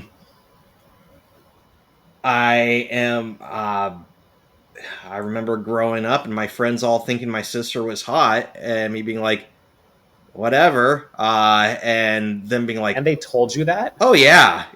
I remember some of them trying to flirt with her at times, and people are like, doesn't that bother you? I'm like, I don't give a crap. I'm not my sister. She lives her own life, and I feel like that's where Sheldon's standing right now. Like, what? Not my business. Don't care. I'm ordering pizza. Yeah, it never really occurred to me until I had a conversation with my wife about this, that I I was always under the camp where it's like, if I had a sister, I would want to protect her. I would want to keep her away from the boys or anybody that's trying to sexualize her and everything like that. And then my wife looked at me and was like, why? Your sister could, if you had a sister, she could enjoy sex too. What does that matter? Like, if she wants to like be with those guys, let her. And I was like, oh, you know what? That's a really good point. It's like she could make her own choices. I was talking to some friends about this. It might have been a year or two ago back then now, but I have a friend who was talking about being protective of his sister and liking the guy she was dating, and I was really curious, and I kind of got the feeling that people thought I was being, what's the word, sarcastic almost, or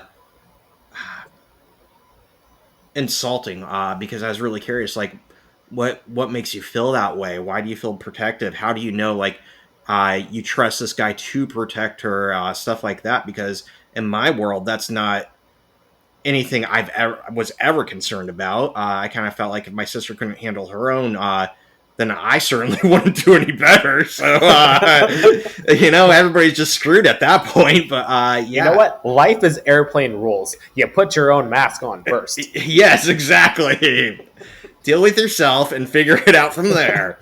But he had some good insights about why he feels that way and how he sees her suitors, and he has very honest reasons for feeling that way, and I respect that. I just was completely just a complete different mindset. I don't think I was raised much differently. It's just growing up, that's how I was, and that's how my mind turned out, and like Sheldon. So a Sheldon point. One Sheldon point. Well, then it does dawn on Sheldon that she is an attractive woman. That's according to Western culture, she is attractive. And I made a specific point to not do an IQ point on this because I think it's very toxic to talk about what cultures deem as attractive. Yeah, it's very subjective and changing. Yeah, because beauty is in the eye of the beholder, and you know what? I don't want to feed into like the toxicity of what we should classify as attractive. Mm-hmm. So I made like I said, I made it a special point to not do that one. An IQ point. As I crossed my IQ point off, no, I didn't do it either. Did you though? I can cut that part out. No, I really didn't. I have another IQ point coming up, but that wasn't it. Yeah. Well, Leonard tries to pose. He's posing as a caring friend, and that he doesn't want Sheldon's friend to hit on his sister. But Sheldon doesn't seem to understand. Because besides sharing a uterus for 9 months, they've pretty much gone their separate ways since birth. But Leonard chimes in saying that Sheldon needs to protect the genetic integrity of Missy's offspring. And Sheldon agrees because somewhere within Missy could be another remarkable human being such as himself. And now we move on to the next scene. They return to the living room, and Raj and Howard are physically fighting on the floor. Raj yells that he is Shiva the Destroyer. But better watch out, because Howard was judo champ at his math camp. And this is where I did an IQ point. On a judo math camp? On judo math camp. No. Well, no. It's almost stereotypical that they have nerds in movies and TV shows that always end up in math camp. So it got me wondering. I was like, well, how real is math camp? And apparently it's very real. And apparently I've passed by one 1,000 times. So there's a nationwide one called, I'm probably going to pronounce this wrong, but Kumon. Oh, yeah, I know that one. Yeah, it's a math camp. I had no idea. I've always seen it. I knew it was an educational thing, but it's like, oh, that's classified as a math camp.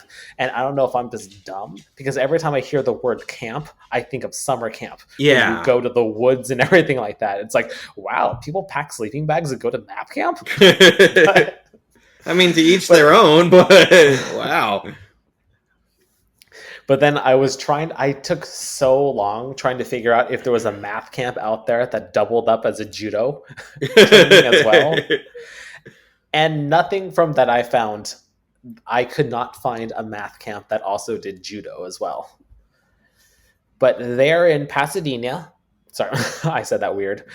They're in Pasadena, so I looked up what math camps are there. So if you're in the Pasadena area and you want to go to a great math camp, go to Mathnasium. On Yelp, they have 5 out of 5 stars. But do they do judo? They do not. Oh. So, is it even worth it? All right. Well, Sheldon breaks them up, and he breaks the news that neither of them are good enough for his sister. And better watch out, Leonard, because you're not good enough either. Because why would he want the future child to become flatulent every time he has an Eskimo pie? That was a great little line there. I my IQ point was on kind of ongoing here, but whose responsibility is it? The brother's responsibility, and to what regard should he protect her? Or what does it mean to protect a sibling? And the first thing I got from Elder Law Answers is that by law, siblings are not legally required to care about each other. So technically, if you don't want to protect your sibling in any way, shape, or form, and that includes when you're on your deathbeds and you're having to take care of them, you just say, I'm going to leave you, you're not legally obligated to stay there and take care of them. I guess from a legal standpoint, but from a moral standpoint, yeah, that's we kind of deal that with Christina because she's the eldest of 4, so she mm-hmm. feels very responsible for them. And but then again, there's also a large enough age gap where she does feel like their parent a little bit. And I found another website, and it was tough to find any serious discussion conversation on the I don't want to say chauvinistic, but antiquated idea that brothers protect their sisters, right? But I found one, Sharon Gartland at intervarsity.org. It's an org site, so it works. But it was kind of a religious Christian site, so I took it for what it was worth. But I found it interesting because she was talking from experience about her brothers protecting her and what she looks for and feels like women or humans appreciate in being protected. And she mentioned that this is partially a cultural thing, that different people from different cultures and how they're raised, nature and nurture, are going to feel differently about this. That is just kind of subjective, like humor. But she mentioned some things that you can protect her from are protect her from devaluing herself. If she is hating herself or picking on herself, try to cheer her up, try to help her or boost her confidence. Use your own power to stand against injustice. It doesn't mean fighting her fights, but if you do see an injustice against women, stand up against it, not necessarily for her, but because it's the right thing to do. In fact, a lot of these were not about protecting just one woman, but standing up for what's right and decent in society. Stand up against cruel comments that, I think this was particularly talking about society's stance on what women are supposed to look like. And that if people are criticizing her appearance, standing up against that, not necessarily because, again, it's your family or sister, but because if somebody's picking on somebody else, you stand up against that, right? It's the right thing to do.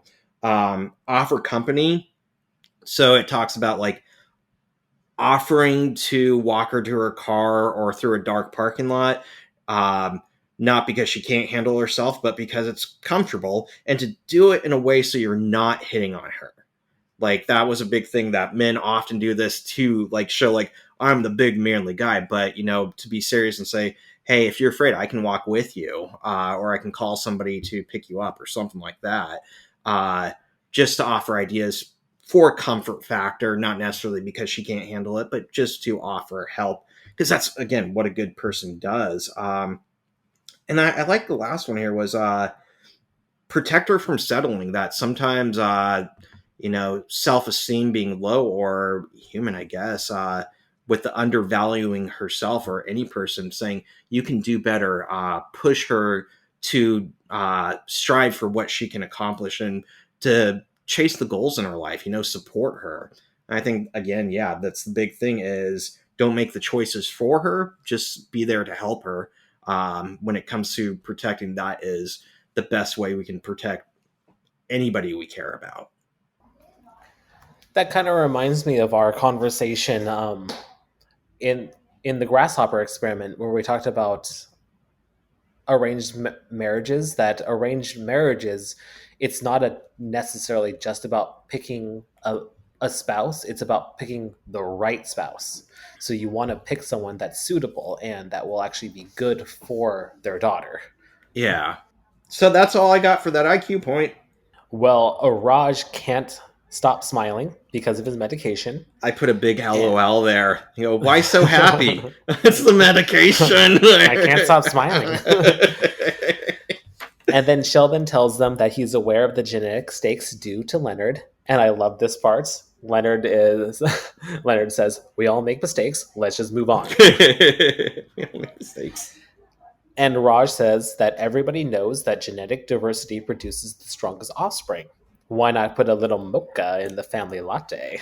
And see, this is where, as much as they criticize Howard, that's as raunchy as most of the stuff Howard says. Put a little mocha in the family latte. And I also did an IQ point on this. I did a little bit too. You take this one. I just got done, so. All right, so I was wondering if that's actually true. Does genetic diversity produce the strongest offspring? And short answer is yes. So a long answer on kids.frontiersin.org. That's what I got too. Must be true. It set me off for a second because I was pronouncing it Frontier Sin. I'm like, why is this Frontier Sin talking about DNA? And then I'm like, Frontiers in, not sin in. I said the same thing. Frontier Sin. Well, the answer is yes. Genetic diversity does make strong offspring. As we reproduce and our DNA is introduced to differences, it undergoes what's called mutation. Some of these mutations can be harmful, but others can be helpful to a species. All of these positive mutations are called adaptation. And all of this helps a species thrive because they can cope with new environments. So, for example, the peppered moth in the Industrial Revolution. In the past, these moths had light wings to camouflage on tree trunks. However, during the Industrial Revolution, all the smog and pollution made the trees darker in color, so the light-colored moths were easy prey. However, they adapted and started growing darker wings so they can camouflage on the darker trees. Basically, in a nutshell, it's evolution. Like, as we do this, we're evolving to the new environment. So when genetic diversity is low, it leads to inbreeding. And we all know that that's bad. It's bad. Yep. And it's funny because as I was deep diving in this, I was thinking of South Park, the Goobacks. Oh, yes. How, if anybody watches South Park, they're so spot on, like, so often. Mm-hmm. But, like, in this episode of South Park, they had the Goobacks, and they are people from years and years in the future where pretty much everybody was diversified. Everybody, every culture, every race and religion bred with each other at some point. So they were all mixed, and they were a race called the Goobacks. One day, hopefully, it'll happen. That's the theory, is that someday everything's going to be mixed. And I think this is strange. I'd like to read some more about it, but it's the notion that a species starts off as like a small entity and then expands and then kind of diversifies again, or becomes like unified, I guess. That's my understanding, but I don't know. It's just it's not like we had a bunch of humans from all around the world starting. We started like as one species, right? Yeah, it's like you're saying, like, I kind of thought about that too. Like, after a certain point, there's only so much diversifying that we could do. Mm-hmm. That there comes a point where we won't be able to do it anymore. That's when you win. We win the diversification award. Or lose because we can't diversify and cope with the new environment. It's a win-lose situation. Well, you found the same site, so did I miss anything? No, that matches up. The only thing I was going to add was that I was kind of looking at it, and from the discussion, I saw it as a deck of cards, and that when a mom and dad get together, genes are drawn from two sides of the deck and put together, and so you get like a king and a eight, or a joker and a jack and a queen. And the notion is, with more cards, more diversity, the chances of them being helpful codes or genes supporting each other are more likely. But when you get two cards that are exactly the same, that's a problem. When you don't have enough cards on both sides, enough diversity, you're more likely to get two of the same card, which is what causes the inbreeding issues. Cool. Yeah. Anything else? That's all? All right. Well, then Howard asks, is it because I'm Jewish? Because I'll kill my rabbi with a pork chop to be with your sister. That's the name of the episode. That's how we get pork chop. That's where it comes from. I didn't pick that up. I was kind of missing that, but yeah. Well, then Missy walks in as Sheldon tells Leonard that if he eats a piece of cheese without farting, he can sleep with Missy. And then I love when Sheldon says, why does everybody want to speak with me alone? Usually nobody wants to be alone with me. And I loved Penny throughout this entire episode because she's so casual. She knows what's going on. She knows that the guys are interested in Missy, so she can't help but be all smiley and grinning, staring at Leonard like, hey, what you doing? And then a little callback to earlier in the episode with Leonard saying, we all make mistakes. Let's just move on. We all make mistakes. Let's move on. All right, so now we're in Sheldon's room, and Sheldon tries to explain to Missy that he is a superior genetic mutation and above the mediocre stock, which obviously doesn't sit well with Missy. Mm-hmm. And Sheldon gives a metaphor that he's like the cuckoo bird. He is a superior creature whose egg is placed in a nest of ordinary birds, then hatches and eats all the food, leaving the ordinary siblings to starve to death. And I did an IQ point on this, because I was wondering if that's true. Because I don't really know much about the cuckoo bird. I only know about a cuckoo clock. I didn't do an IQ point, but as far as I know, it's true. And he said it like nonchalantly, but I always thought it was really creepy. It super is. Yeah. So what he said of the cuckoo bird is true. Not of all breeds, but like most of the breeds.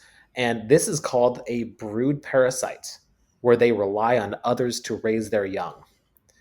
But apparently, like, research suggests that many times the new host will notice the parasitic egg and reject it. Like, they'll notice, like, hey, that egg, there's an odd egg in the bunch. Those dots don't look right. Get it out of here. Yeah, exactly. And then they'll either they'll take their eggs and abandon the nest, or they'll just, shoo it off. Time to fly. But apparently it's not just the cuckoo bird that is a brood parasite. This also happens in other types of birds, some fish, and bees. Huh. I didn't know that. I just know the bird, and like you can look up pictures and it gets weird because like they'll eat up all the food and basically often kill the other children in the nest. And if you see the mom bird feeding the parasitic cuckoo bird, like the cuckoo bird is much larger than the mom bird, and the mom bird looks like it's struggling to survive feeding this monstrosity, right? It's really creepy. I suggest looking it up. And anybody who's listening and wants something creepy, I don't know, it gets under my skin for some reason. Even though we passed Halloween, there's your creep factor. Yeah.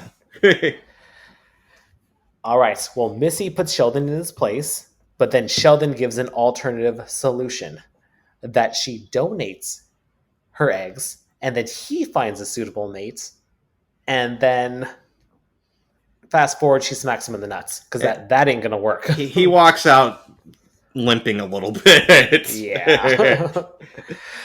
Not a good solution. Quote, Missy can date whoever she wants. Yep. All right, so now the guys are trying to decide who gets priority in asking out Missy. And of course, Missy is hiding out at Penny's place. And poor, naive Raj actually thinks that Missy is calling her sick grandmother and washing her hair. And I love this, that Howard gets upset and stands up again to confront Raj, only to be told by Leonard to sit down. And he does. Yeah. Just like in the Bat Jar conjecture. Sit down. Okay. Well, they need to decide the honorable way. And what's that way? Wii boxing. Wii boxing. Leonard beats Howard, and then he goes to Missy to ask her out. Penny answers the door. Leonard asks if she's still dating Mike, which she is. So then he just pushes her aside and asks to see Missy. I love that line. He's what's the word? I'm just catching up. Yeah. Right? Yeah, I'm still dating Mike. Why do you ask? All right, out of the way. Conversation catching up. Be gone with you. Gone. That's all I need to know. How's that thing with Mike? It's just still working. Okay. So Leonard is rejected, and then it finally dawns on them that possibly, just maybe, Missy is not interested in them. Who'd have thought? Who would have thought? It finally clicks. Huh. So now it's Howard's turn, and it's funny how Penny is completely fed up with Howard, where she's like, "What do you want, Howard?" I'm fine, thanks for asking. Missy comes, and Howard asks if she likes magic. I love this part. She says no, but then again, he just dives in anyways. Well, then you're in for a treat. And he must get rejected often because he has a second handkerchief asking, "Are you sure? The backup. Are you sure you don't want to date me?" Are you sure? It's smaller and more pathetic, right? Yep. More crumpled up. Well, now it's Raj's turn, and the medication has worn off. This is the highlight of the episode. The whole thing is building up where he, from the beginning, they see the pharmaceutical pamphlet. He gets the meds. We're all surprised of his new personality, and now it's wearing off right when it matters most. And it turns out that Missy did want a little mocha in her latte. Poor Raj. He should have known that the stakes were high. Yeah. He should have taken that extra pill. Penny feels so bad. She's like, "Is the medicine wearing off?" And he's like, "Poor guy." Well, now we move to the ending scene where Missy is leaving and asks if Sheldon has any news to relate to their mom.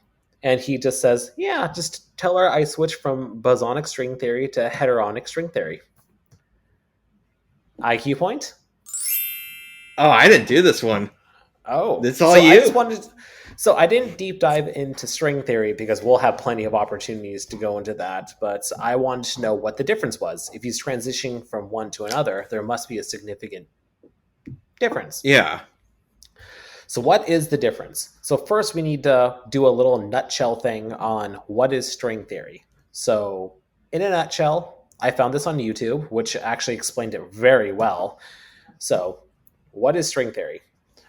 So as we dive deep through a microscope looking at an object, we keep magnifying. What do we see? We begin to see molecules. And then from there, if we keep going forward, we see atoms. And then we see electrons and protons. Dive even further, we see neutrons. And within that, we find quarks. And this is where conventional ideas end. However, this is where string theory begins. String theory suggests that if we keep looking deeper inside of these quarks, we will find one-dimensional filaments of energy that are string-like. And that string behaves very similar to like a chord on a guitar. If you pluck it, it will vibrate. And when strings vibrate, it's in different patterns. So if we were to zoom out back to the original object, all that it would contain inside are a series of vibrating strings conducting a symphony. So string theory is a suggestion that every object in the universe is just a series of vibrating strings, but each vibration is its own unique pattern. So that's how every object is different. So that's what string theory is in a nutshell. Mm-hmm. It's very basic explanation. So knowing that, we need to ask ourselves what's bosonic and what's heteronic. So bosonic is the original version of string theory, developed in the late 60s. This theory contains that only bosons are in the spectrum. And a reminder, we talked about this before, a boson is a particle that carries a force that has a whole number spin. Example, a photon, since it has a spin integer of 1, so a whole number. So that's what a boson is. And then on the other side, a heteronic string theory refers to a closed string or a loop, which this theory is a hybrid of superstring and bosonic string. It was developed in 1985, and this theory accounts for both fermions, which is half odd integer spins, and bosons, which are the whole integer spins, and incorporates supersymmetry to a model gravity. Basically, the big difference between bosonic and heteronic is that heteronic has more variables to play with. They have more numbers and more atoms and fermions and all these other things within it to explain what's going on. So it's a much more elaborate take on string theory. It's a lot more expansed. It's a bigger part. So that's why they're moving forward from bosonic to heteronic, because they're learning that there's more to string theory than just the bosons. Is it superseding? Is it like outdating or negating the bosonic version? Is that that's like, actually a really good point. Like, yeah, it's negating everything. Like it's out of date. Bosonic is out of date. That's a great way to put it. But that's the difference. Oh, okay. I got it. So then Missy says that she's proud of her brother and always brags about her brother, the rocket scientist, which infuriates Sheldon. This sets him off. So jumping right into the next IQ point. Like I said, we had a lot of IQ points. This one. So why is he so mad? What is a rocket scientist, and why is Sheldon so offended by this? So I found this information on leverageedu.com. Not a .org, but you know what? It's what I found. I'll have to do. A rocket scientist is an aerospace engineer. No wonder Sheldon has no respect for them. They're engineers. That's what I was thinking. That's more about engineering, and we know how he feels about Howard, that they're the lesser beings, right? Yep. This field of study revolves around the design and development of spacecrafts and aircrafts. And if we look at it academically, an aerospace engineer only requires a bachelor's in aeronautical engineering. You can get a leg up by getting a PhD in physics or mathematics. But then we look at Sheldon, who has 2 PhDs. And I looked into what a theoretical physicist requires, and that usually requires a doctorate. So having a PhD is a requirement, whereas an aeronautical engineer or a rocket scientist, you technically don't need that. Makes sense. So no wonder he looks down at them.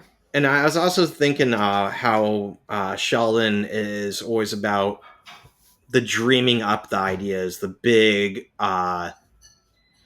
new concepts. And I was thinking that a rocket scientist is more about doing what we understand and making it work to get to space or to design rockets and the physics behind that. So I could see him like, why do we need do that, that's not the big concepts or the grand ideas that are going to change the universe. Exactly. And that's the end of the episode. That's all. Did I miss anything, or did we do it? I think that's all. That's all I got. We did it, everyone. We did it. That was the Pork Chop Indeterminacy. And it's because Howard would kill his rabbi with a pork chop.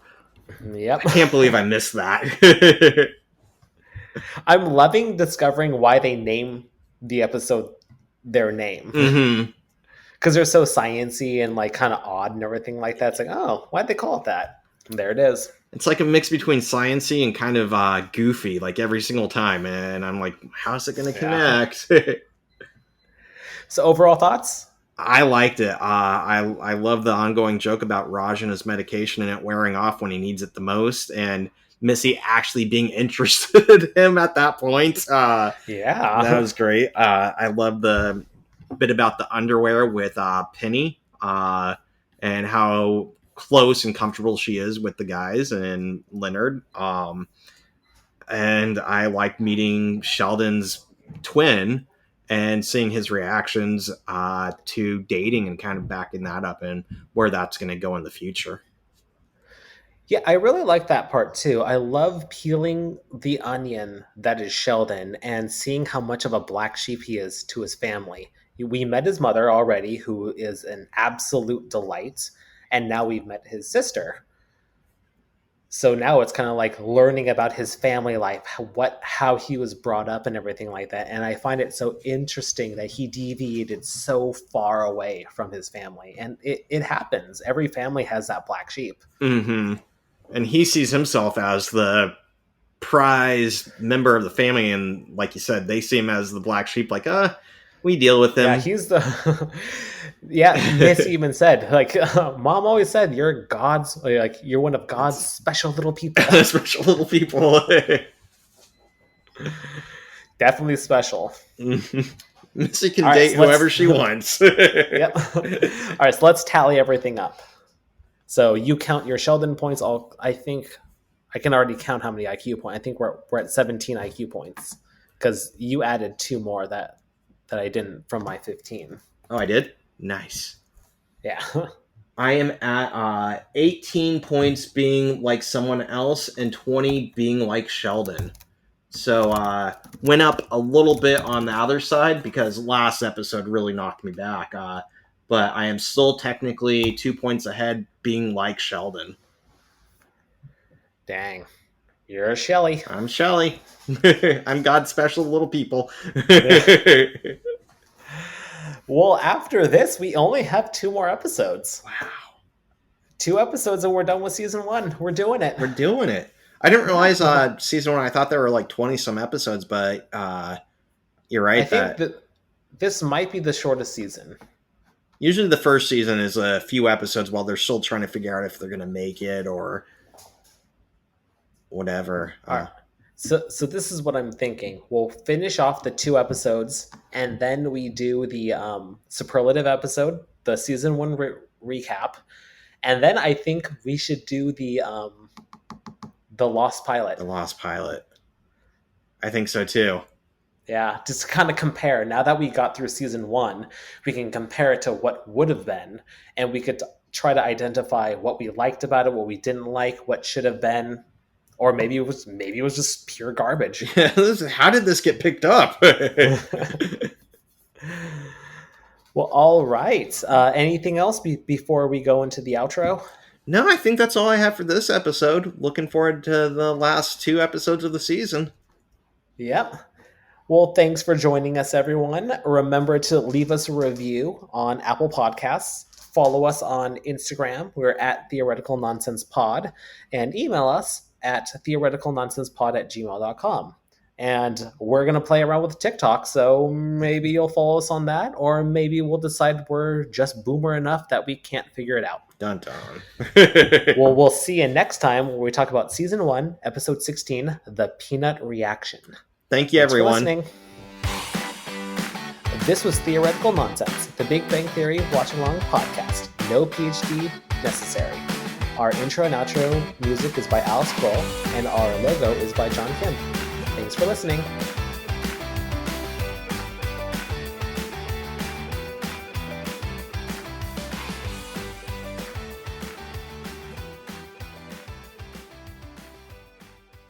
And we didn't get a 5-star review. I'm so manly. I'm a man. I'm a man.